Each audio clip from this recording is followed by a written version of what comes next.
मुझे नहीं मालूम था कि आप आई हैं। जानान साहिबा के साथ आई हूँ। सबा, क्या तुम मुझे एक कप चाय बनाकर दे दोगी? जी। चाय अपने लिए भी बना लेना सबा, हमें भी थोड़ा आराम कर लेना चाहिए। सबा, नसरीन की माँ कहीं गई हुई है? वो घर की सफाई कर रही हैं और नसरीन छुट्टी पर है। अच्छा है कि वो घर पर नहीं है।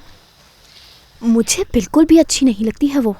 जिस दिन वो लोग यहाँ आए थे, मैं यहाँ मौजूद थी और मैंने देखते ही उन्हें पहचान लिया था कि ये माँ बेटी बहुत मक्कार हैं।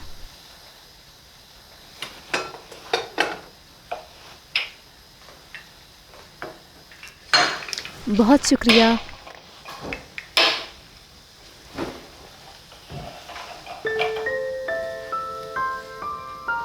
आयशा आपा कैसी हैं? ठीक है। काफ़ी दिनों से देखा नहीं मैंने उन्हें। मैं कल उनसे मिलने गई थी। उनकी तबीयत ठीक नहीं थी पर अब बेहतर है। अच्छी बात है कि वो बेहतर है।